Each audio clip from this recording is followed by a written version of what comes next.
The CGA Tour, a podcast unlike any other. Now your host, Calvin Alexander. Welcome back to the latest episode of the CGA Tour podcast. As always, here I'm your host, Calvin Glen Alexander. And on tonight's episode of the podcast, I'm joined again by @CD_wounded knees, as I just learned here from the latest episode of the podcast recorded on the Big 12 huddle or at the college huddle. But Colton, how's it going?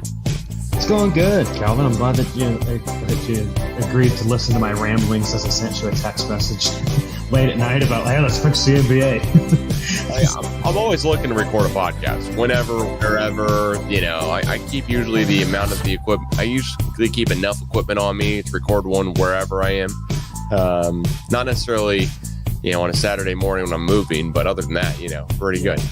So yeah, I was also boosted by, apparently you told me when we were playing basketball last Tuesday, like, hey, my dad was like, hey, when did you have Colton on? He's always pretty good. I was like, oh, now I got to think of a good idea. Come on. Yeah, I will say there's a bunch of the Oklahoma State topics we always discuss, almost NBA, NFL, whatever. I got to say, the podcast with you, there's great lighting, there's great audio, there's no notes there except for what are you guys talking about. So I always love having you on. Well, I was immediately humbled by your dad was at the movie day on Saturday and didn't know who I was. So I was just immediately brought down a peg. Do you think there's a little bit like, okay, I haven't seen this guy ever, or maybe I have, or I'm not sure. So I'm just going to introduce myself to everyone just in case. Because there's also, my dad's known, one of the buddies, Sam Agnew, called Move. He's known Sam since I've been in first grade. Sam's 5 years older than me. And he's like, oh, that was Sam afterwards? I was like, yeah, that was him. And it's like, oh, he looks a little different. I'm like, yeah, I don't know if you saw him in 10 years. It's probably been 10 years, nothing on Sam, but it's probably been 10 years. So, with that being said here, got to have you back on. Talk a little bit about the NBA, a little bit here, mix it up a little bit on the podcast, just of recent. So what are you thinking here, NBA wise? What can we do? So I've got this thing just stuck in my craw about the NBA is a product that I think a lot of younger people are just not interested in anymore. Or people talk about, yeah, my son watched, he only listens, or the only way he consumes the NBA content is through highlights on Twitter or TikTok or whatever. Doesn't actually watch real games. And then on top of that, I was like, we have a lot of really good teams up and coming. We have the Timberwolves, we have the Thunder, we have all the Grizzlies, depending on how you want to look at it, Orlando Magic.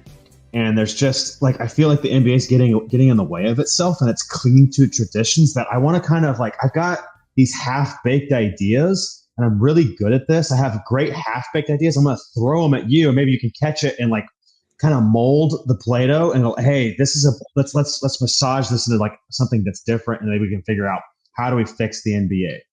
And so I think it's got some of these. Here's the basic problems I think it's got right now. Right now, I think the number one thing is that the end of games are terrible. The final 2 minutes of games are unwatchable because, okay, we play 10 seconds of basketball. The last 2 minutes of NBA games are played completely differently than the previous 46 minutes. It's incredibly annoying to me that there's a whole different strategy of playing that last 2 minutes. And then, you get in there and, okay, you need to foul. Okay, the other team needs to foul this person. Okay, now coach needs to call a timeout so we can advance the ball. Okay, now we're, oh my gosh, we got to watch a replay to see if a guy's fingernail touched the ball as it goes out of bounds. Okay, now we have to make their worst free throw shooter shoot 3 free throws and it's you're just watching guys shoot free throws. I hate it. The other thing I think is there's no continuity between teams anymore.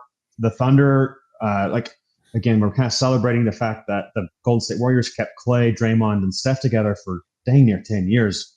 Tim Duncan and Steph might be the last guys that are, stay with the team that drafted them through their whole careers. And looking at it as a Thunder fan, it's pretty it's almost assured that we're not going to get to see they're going to have to break off and sell off, some of these different pieces that are what we kind of consider the core parts of the team right now to stay underneath that second apron. And so I think that needs to be fixed. And I think that I want to get like the feeling that the regular season is meaningless. I want to get that out. And so I've got some ideas, Calvin. All right. I want to throw at you. And so we'll go with the first one, which we'll see here. End of games. I think that they should just adopt what I know some people call it the elam ending of, you're hitting a certain score. And, you go out there at all these different pickup games. They're all like everybody plays a pickup game to just like whatever, 21 or 11 or 15. And I like that so much better because like everybody knows exactly where you need to get. There's none of this crap about fouling. There's none of this. There's like the game doesn't necessarily change just because you need to get like you're not having to try to like run out time. You have to score. You have to play the game to win the game. And I feel like instead of playing like the secondary game that you have to play in order to win the game, you actually play the game of basketball to still win. Like we played pickup 2 nights ago, and it was electric because we we need to win by 2 points, and me or you hit a really big three to win the game by the many points. It was awesome. And so I think like changing it up where maybe it's 100 points, maybe it's 124. You're doing the 24 for Kobe, something like that. I think.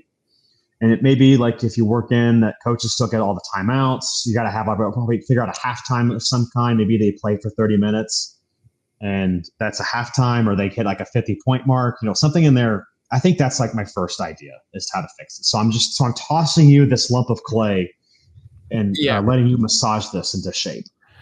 So I think the biggest issue I have with the elam ending right now is that the NBA is so historically like archived. So when I listen to a Bill Simmons podcast, the one thing that he's able to talk about ad nauseum is how much of the history goes into the NBA, right? Like how do you look back at seasons? So if all of a sudden you go from having 48-minute games and then you look back 5 seasons from now, you go forward 5 seasons from now, 5 seasons of elam endings. Does the points per game matter? How are you putting this all in context? What kind of, Carmelo averaged 30 points a game when he won, when he scored the most points, whatever in a season.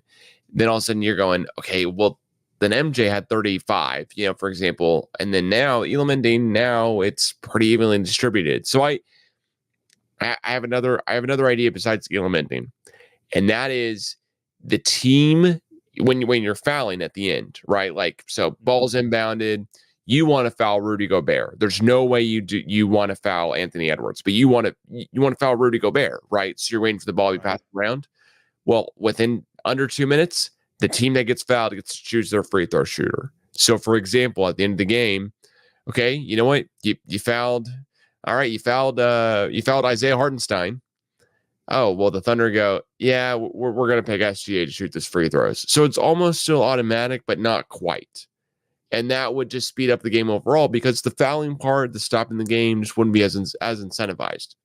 Mm-hmm. And that makes sense. And at least that's kind of progressively getting there, because I think if one day it's just elam ending that and out and we're good, I think that's kind of what we see in like the All-Star game right now, where guys are like, okay, we're up 20. Like, what do we care? We're just going to let them score. And I think that's the other hard part of it. It's like in a playoff game, the biggest issue I have with the NBA is that the playoffs and the regular season are not the same game. You're not calling the same fouls. You're not having the same intensity, which that makes sense. But like, when you and I are playing, against each other or on the same team, and we're getting down to the last couple points in a pickup game, it's like, crap. Okay, this team, we're playing to 11. We were up 7-1. All of a sudden now we're down 8. We're down 7-8. Crap, we really got to get with it. Well, instead of us going, okay, you know what? We're going to make sure that one guy gets it, and we're going to let him do whatever he wants with the ball.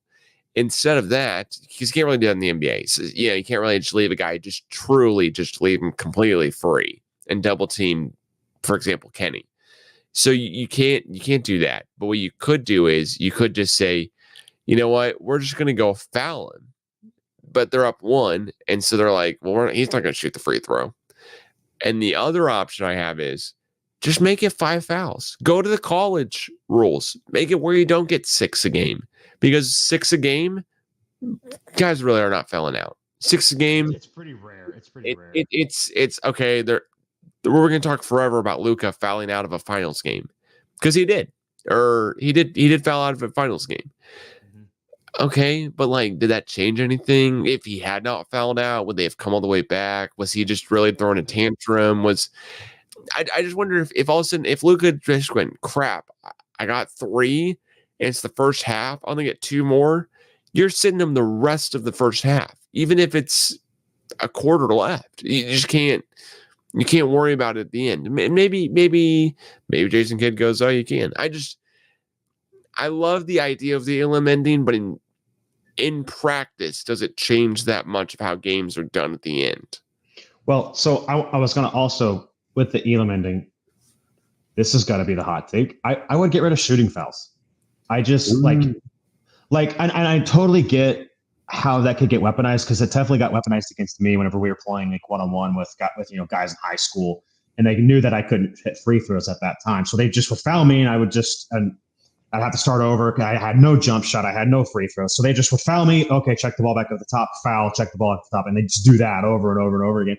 So there have to be something you have to figure out there. But just get rid of shooting fouls, and you get rid of all of the James Harden. It just like doesn't exist anymore. But if you can like adjust things like that and figure something out, I think that could help with the elam ending too. Like, you get rid of that incentive to foul or to try to like draw the fouls. You just get the ball checked back up at the top of the key and you go. But to your point about changing the history, I think there's already a lot. I mean, this would be a pretty drastic thing. That's why it would never happen. This will never happen. But there already is so many other things. Like, it's kind of hard to contextualize and compare eras, because basketball now is played completely different than it was even 10 years ago, where like it's way more 3-pointers. There's even more emphasis on like switchability on defense. Big guys that like the Roy Hibberts don't exist anymore in the league. Kendrick Perkins couldn't exist in this league anymore today. Then you go back to early 2000s with the hand checking rules, and you go back into the 90s and just how much more physical it is, and how like I think like Jordan only shot like 5 threes in 3 finals games in 1 year. Like they just didn't shoot threes at all. They just didn't have the understanding of the math of how efficient it was to shoot a 3-pointer. Then you get all the way back to the Bill Russell era, and it's like Bill Russell and what's the name?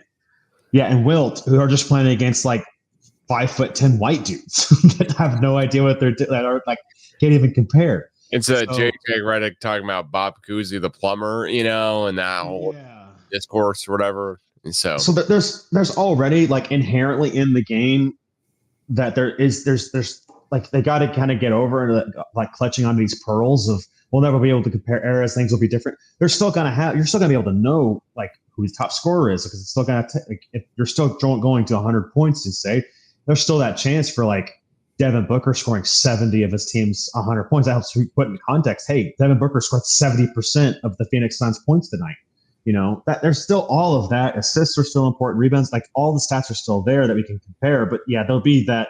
Just like what they do with baseball, hey, this was the steroids era, so we can't trust all these numbers. And they going back to like the Oscar Robertson, where like they played just so much faster or slower than, or whatever it was. I can't remember when we were talking about the Russell Westbrook comparing the triple-double stats. But like there's already lots of that in the game, and I think that this is the elam ending would be a big change, but it's not quite as big and just crushing as what people think. All right. I'm down for the element. At the end of the day, I think it's. I think it'd be good. I do think it'd help revolutionize kind of the deal of basketball, whatever. Right. But yeah. All right. What's the next one here? I guess. The next one. Let's see here. My next one. All right. This is probably. You want the most radical, or you want the least radical? Let's go most radical here. Most radical. Okay, most radical. I think that so I want to introduce the idea of relegation, like what they do in the Premier League and all of like everybody else in the world does except for us, where there's 2 tiers of teams, and I think that we should like. Simmons, if you listen to Simmons, you talk about this all the time about, they're going to expand. There's just too much money on the table for all these owners because, basically when they add 2 teams, they sell the chances to buy those 2 teams for like, we'll just call it $2 billion each. And that is, so they do 50-50 split between players and owners. I don't know. Then they sell a team, the owners just get the money. So it would be, so let's just say they're going to expand into Vegas and Seattle, like everybody knows they're going to at this point. So there's $4 billion. The owners immediately get a paycheck for whatever, $4 billion is divided by 30. So, okay, here's how we incentivize. We're going to add 10 teams. We're going to sell each team for $1 billion. I don't know, $1 billion. And you can put them in there. And now we're going to switch it up. There's 20 teams in like a championship league, and there's 20 teams in a whatever league. And then that midseason, so that kind of creates this more incentive. Okay, for these bad teams, they have a little bit more of a a more achievable milestone of their development than, hey, we made, like the Kings a couple years ago. Hey, we made the playoffs. That means that we're here. We've arrived. We're really good. You can add this other milestone of, hey, no, this Sacramento's been stuck in this, second tier league for 10, 15 years. Hey, we finally got a core. We can get promoted to this next league. We know what we need to do. And you can kind of work on that and get in there. I think it adds a lot more stakes into it. You get more teams into this. You get more interest in all these other like cities that could support a NBA team. Oklahoma State's probably one of the smallest markets to get a team in forever, and we've proven that we can support it. So throw one in Kansas City, throw one in Vegas and Seattle. I was looking at the list of Mexico City to add one in Montreal or Quebec. Do all these different things, really expand the sport. And then you can also, I had the spicy idea of if you did it a little bit more uneven, where you did like 30 teams in the normal league, and then you added 10 teams, and then they played in a secondary, almost developmental league. In order to get a top 10 pick, you had to actually be in that second tier league. Yeah, so that way. Like that. Yeah, you can't get Victor Wembanyama and have made the playoffs, for example. Type of deal. What happens with a couple questions for you here on this, because I love the idea, but what happens with, for example, the Kevin Durant to the Nets, Kevin Durant to Suns and Nets trade, right? So let's say, for example, the Suns fall off the surface of the earth, right? After this season, let's say they go this season, they go, crap, you know what? This did not work. We got to trade Devin Booker. We got to trade KD and get what we can back. So you only got Bradley Beal, who is injured most of the time. And then all of a sudden the Suns are in that second tier, for example. And this is all for example. This may never occur, but I assume at some point it would, where you'd have like the Celtics, right? So the Celtics, they had they had the Nets draft picks. The Nets were bad. The Celtics were bad, but all of a sudden the Celtics were really, really good. Like immediately with Jaylen Brown. Before they got Tatum, they would still be playoff-ish, right? Mm-hmm. So what happened then? Would you have to forfeit that pick if you were in the playoffs, but you had a pick that would make you have a top 10 pick? You know what I mean? So my idea, I think I texted you, was like keep the midseason tournament.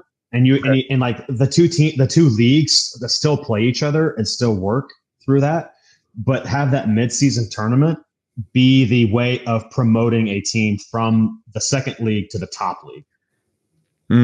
So like midseason, all of a sudden, okay, like in your example, hey, Boston got really good in the middle of the season. All right. They're better than we thought, and so all of a sudden they're promoted. They win the midseason tournament, or they place in the top 3 or whatever, so they get to go up. And then in that scenario where the Nets had Kevin Durant, James Harden, and Kyrie Irving halfway through the year, then they lost those guys. Now they have to go down into the league. So that kind of maybe that helps with that question you had, Calvin. I'm not sure. Yeah, no, I think that does. I think the other part of it here too is like, for example. We're coming up. I'm coming up with like what if scenarios because I'm just curious here. I'm not trying to. In no way am I trying to undermine what you're saying. I'm just curious. Poke holes. Yeah. So, for example, Thunder right now have the Clippers 25 draft pick. So let's say, and the Thunder right now, like coming off number 1 seed in the West, made it to the second round of the playoffs. But for example, Clippers this year, let's say they just suck. Let's say James Harden plays like half the games, Kawhi plays like half the games. There's just no way to make the playoffs. Then the Thunder all of a sudden are in the running for a top 15 overall pick because we have the Clippers pick, period. But also, we're going to make the playoffs. What do we get to keep that pick? Yeah, I say yeah. I say that because it's the team that pulled that, like that's their pick, and so it's still. I think that would still say the same. It's also kind of is poking a hole in my knowledge of how player transactions happen in Europe. Like, are there? I think there's trades. I think like they can buy. There's not really a draft. I don't. So that's where like it falls apart here. Well, so like soccer, like you. From my understanding, in for example, in the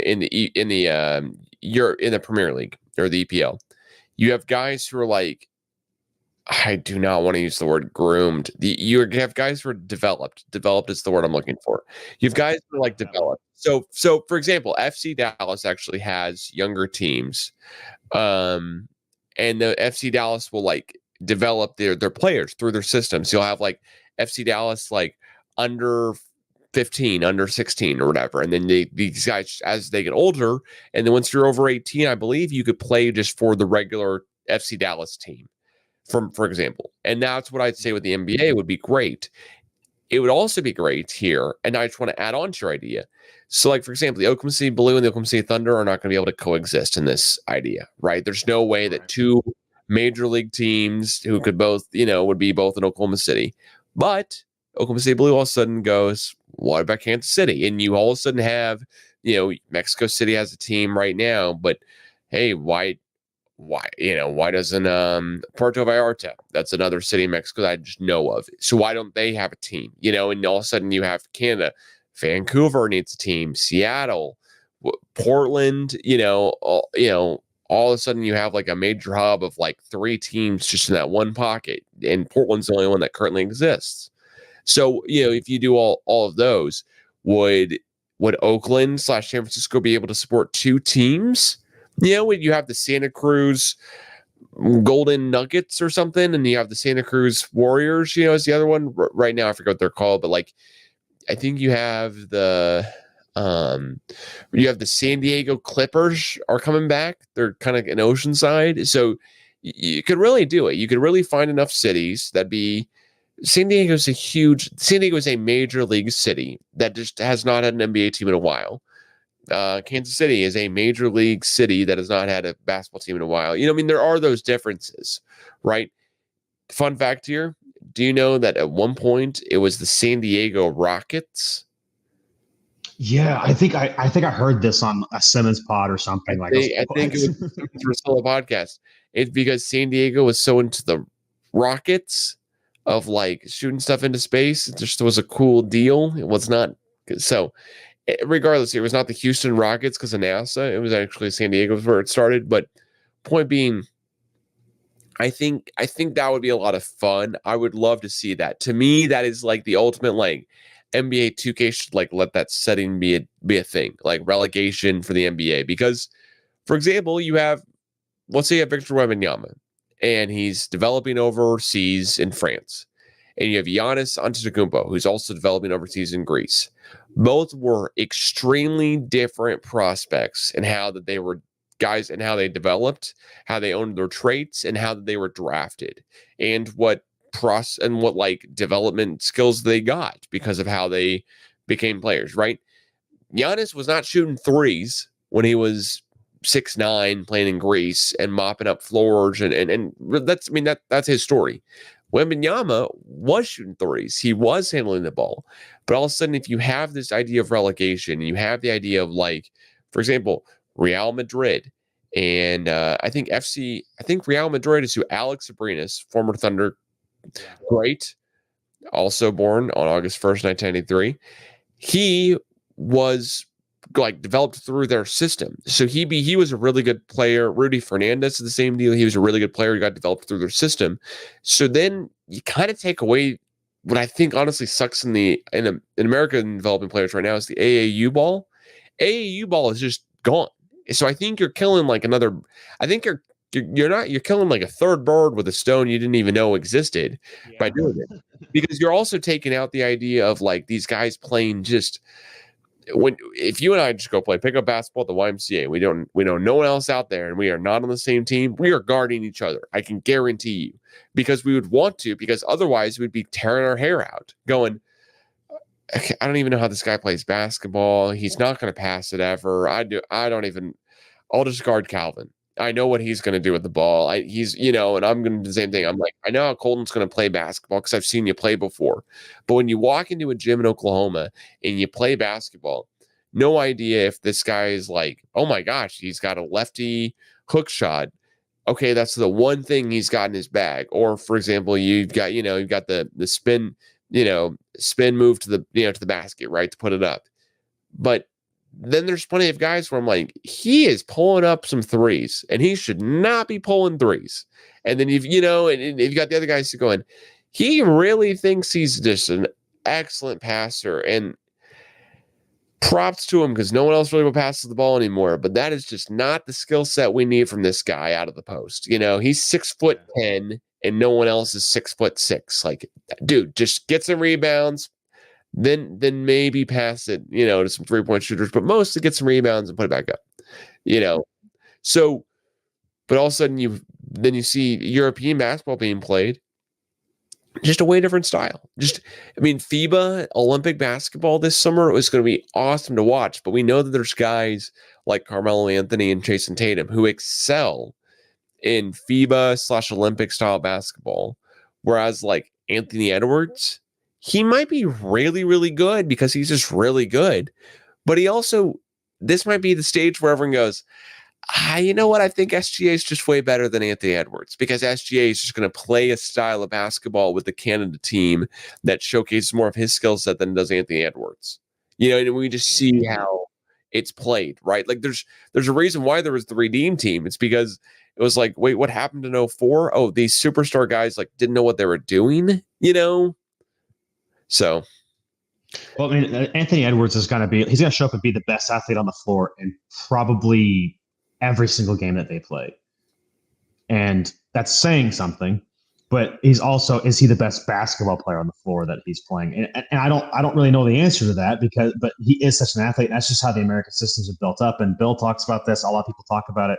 So maybe the relegation thing has some merit, and maybe if they did something like that, it could lead to having these different divisions, like what Major League Baseball has, where there's like all these affiliate teams. Where maybe, hey, we have our developmental team, but then you kind of get into like, okay, which teams are actually eligible for this relegation for moving up, and that's kind of where my knowledge of how this whole system works and how there's these different funnels that lead to these development programs just kind of doesn't. I'm not quite there, but I think there's something to adding relegation to help incentivize taking away the deliberate tanking and adding this extra thing that you can kind of be talking about, which I didn't really know existed until the Ted Lasso series, and like, oh, this is awesome. So, anyway. One other thing on this before the next one is baseball in America is bizarre to me, because really no other country besides like Japan plays baseball. Just, everyone plays like a form of baseball, like cricket or, something, but like America is baseball. There's so many guys in America who know how to play baseball. They go overseas to play. We really don't do that with other sports, like as in the same fashion. Guys who are American basketball players will go play in Europe and, Greece or whatever, but they're spread out way more than just Japan.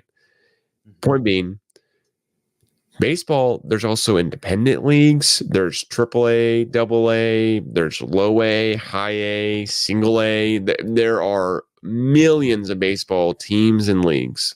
There's the Albuquerque Isotopes. There's the Amarillo Sod Poodles. They come with the funniest names ever. The El Paso Chihuahuas. I named all the Rocket City Trash Pandas. Rocket City Trash Pandas, another great one. If I'm really just trying to finish out the San Diego Padres whole entire minor league system, I'm also going to call out the Tin Caps. But with that being said, the Fort Wayne Tin Caps, by the way, I did know the city. But that being said, I just don't get why, but America also is going, but baseball's our third favorite sport right now. So if there's that much support for baseball in America, there's definitely that much support for basketball. And now the next step would be, okay, basketball, way less players than baseball. You do not have a 40-man roster for like every team. You have like a 15-man roster if you want to for every team, but you could probably operate off of 12. And when you're doing it exponentially like we are over 30 teams, that does add up and that does make a difference. So all of a sudden, like, okay, why are there not just basketball teams like everywhere? And I don't know if you had a chance to watch the Ringer did a whole like home and away series or just one video about basketball in Oklahoma, and like the Enid Outlaws, former Oklahoma City Thunder, then Oklahoma City G League, and previously Oklahoma State Lindy Waters played for the Enid Outlaws.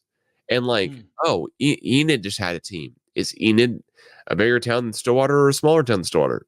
They're about the same size. And it's just kind of odd. I mean, that's all it is. I mean, there's just plenty of basketball all throughout the U.S. and like different like leagues and independent stuff or whatever that just, I think we could tap into a lot more as like fans of, oh man, it's the summer. Like, I really would love watching some hoops. Okay, how do I do that? Okay, that's where like the summer league comes in.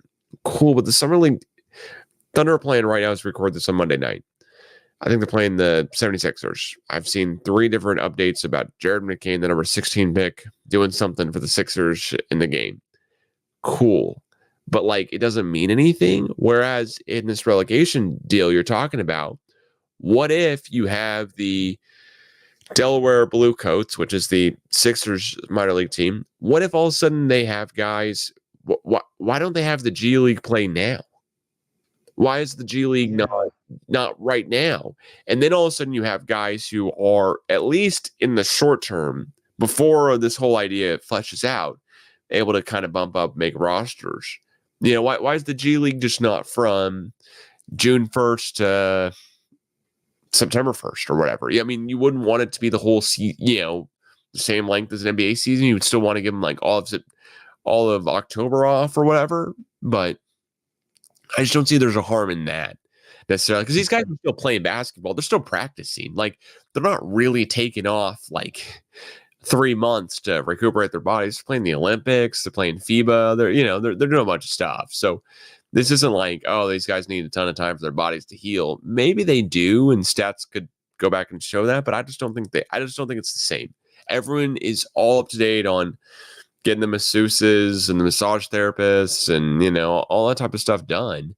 And last thing I want to add is I was watching a podcast interview where Ron Harper and, I'm blanking on the other guy's name, but basically he's getting interviewed about playing for the Bulls and then the Lakers. And what was the difference? It was the Bulls with MJ winning the 6 rings. And it was the last 3 rings. And what was the difference when we went to the Lakers? It was like the Lakers were cheap. They didn't have the same amount of massage therapists. It was like, what are you doing? So all the NBA teams now in 2024 and on, they know what they're doing. So let's play some more basketball. Let's watch more let's have more basketball to watch the summer league for like 3 weeks, So maybe that's the fix, is that we just empower to have more affiliated minor league teams and give them their own season for us to watch. And maybe that's like a little bit more where we get these kids more out of high school and they skip that college route, because we kind of all agree that college basketball, except for March Madness, is almost dead. And they create their own G League version of a March Madness tournament. And like, how does baseball? But baseball operates with college baseball. They have the College World Series, and some of those guys, Paul Skeens, for example, goes to LSU for 4 years, then goes to Pittsburgh and Pirates, and I think he did 1 year of the minors, and now he's in the pros, striking guys out. So you have a way where it can work both ways. It's showing in baseball there's a way. So with the NBA, it take a minute. Like this, all these half-baked ideas you and I come up with, they're not future-proof. They might be current-proof, though, which is all we're trying to figure out. So I love the idea. What else we got? Yeah. The last one was like keep the in-season tournament and just go down to 62 games. I think 82. Like they're talking. I've heard this mentioned several times. Of like the NFL, there's 18 games. Well, there's 17 games right now, but there's going to be 18 games eventually. There's 18 games though, because there's one. Yeah. But basically, like, hey, every game matters. Yes, you can still drop 2 or 3 and make the Super Bowl. Obviously, you can drop 5 or 6 and make the Super Bowl, but every game matters, and just in a way that the NBA doesn't, because they play so many games. And then we kind of wonder, well, why are why are we losing so many guys? His careers are going so short. It's because they're playing 82 games, or that's encouraging guys like to not play all the 82 games. And then I think that the new rule, like, to qualify for awards, you have to play over 60 games. I think that's helping. But why not just make it? And they're never going to do it because of the money lost. But 62 games would potentially make it feel a little bit more like an event than just, oh, hey, the Thunder are playing tonight. Let's just turn it on while I doom scroll Twitter and then watch the last 3 minutes of the fourth quarter. We'll call it good. Versus, hey, the Thunder play tonight. Let's like make this an event, like I get to do with like NFL games, like with my family all the time. Of, hey, Kansas is playing Denver. Let's all go over to my dad's house. Let's watch that. That sounds awesome. We just don't really get to do that with the NBA until the playoffs hit, because like no one in my family cares about the NBA until the playoffs. Like, that's kind of what I think needs to happen, is make each NBA game feel a little bit more like an event and not just this thing I can throw on the TV and see highlights on Twitter tomorrow. So I think I've got a little bit of a fix here for this. There's just more ways to make the playoffs than just wins and losses. So, for example, you win 10 games in a row, automatically qualified for the playoffs. Doesn't matter if you win 10 games in the month of November. Doesn't matter if you win 10 games in the month of April. If you win 10 games in a row, you're in the playoffs, regardless. Then if you score 100, if you set the record for most amount of points scored in a game in the playoffs, you can do it in one game. It could go for 7 overtimes. You're in it. You're in the playoffs. You have one player scores 100, you're in the playoffs. That's all, you add these other things where it's like, because I'll tell you what, I went for free. I got free tickets to go to the Kings versus Clippers game, the highest scoring NBA game yet. And it was multiple overtimes. And the night of, I was not excited to see the Clippers Kings. I was not walking around going, man, Clippers game. And it was, but both teams are playoff teams. This is 2022, 2023 season. I mean, they were really good tickets in the lower bowl. They were free. It was a work event. It was awesome. They scored like 180 plus points. We were all sitting around like, dude, this is crazy. But if every single night had that kind of energy of, hey, you never know. What if Devin Booker goes off for 100? What if all of a sudden the Suns go, man, the only way we redeem ourselves this season is we make the playoffs. What if we just go, screw it, give KD and Devin Booker the ball, and that's it. And whoever's got the most at halftime, that's our game plan. We're doing that. Mm-hmm. Jordan Poole's got the hot hand one night. What if the Wizards are going, and if Jordan Poole scores 100, we get in the playoffs? Why not? Wouldn't that be funny? And you just have like these things that could happen. And you also have the other side of you have going, okay, are the Wizards going to really just tank hardcore? Because, like, how bad would it look if they gave up 180 something points? Because they're not scoring 150, right? So you have other teams going, it's a real bad look if all of a sudden the Thunder win their 10th in a row and qualify for the playoffs against us. And you just have more at stake, always more at stake every night. Is it Pokusevski and the Hornets are going to go off and all of a sudden score 30? Like, if you could add other things. Just if 3 guys score 30 or more, just maybe not make the playoffs, but all of a sudden maybe then they automatically qualify for the midseason tournament, or there's just something. I think there's something tangible with this worked out. Where I would rather see it like you make the play-in, you're guaranteed the play-in versus actual playoff berth, because then how do you like? There's something here for sure. Like we add like this really like, hey, I think like you won 17 games in a row, so yeah, you automatically you are in the play-in, playing the number 9 or the number 10 or whatever it is. I'm totally down. That sounds awesome. I like Wemby. If a guy gets a quadruple double, you're in the playoffs.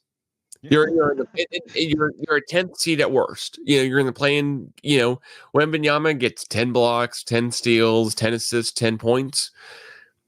They're Spurs are automatically a 10th seed, because also then all of a sudden when it comes down to like, all right, let's say 2 teams qualify for the qualify for at least a play-in, and all of a sudden, then it's January 1st. You're like, oh, there's only 9 spots available, and it's January. Are we going to do anything at the trade deadline before February? Well, you kind of all have it sudden like the season's kind of sorting itself out faster. There's more pressure, I think, as well. I think this is definitely like one of those. Gosh, who is the guy Simmons has on? Like his buddy, like who's on FS1, who I think him and I have the same haircut going right now. Kevin or something. House? Oh no. Oh gosh, who's the FS1 guy who Simmons has on? Who they literally do half-baked ideas. Yeah, I know who you're talking about now. Kevin Wilder or something like that. Yeah, Kevin Wilds. Yeah, that's exactly. Yeah, him and I almost have the exact same haircut right now. I'm going. So I think there's something here with this. Like, I don't know. What if what if we just go? Yeah, there's just so many other ways. You could make the playoffs. Just give it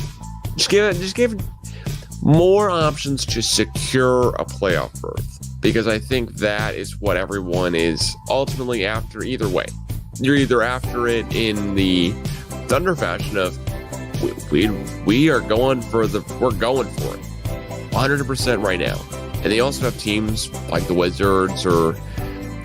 I can't think the Hawks would try to be going tanking back-to-back years, but the Pistons are like, you know what? Yeah, we'll give up. But there's also, I think it also could have a sliding scale the other way. You lose 10 games in a row, can't make it. So Kawhi Leonard sits out 5 games.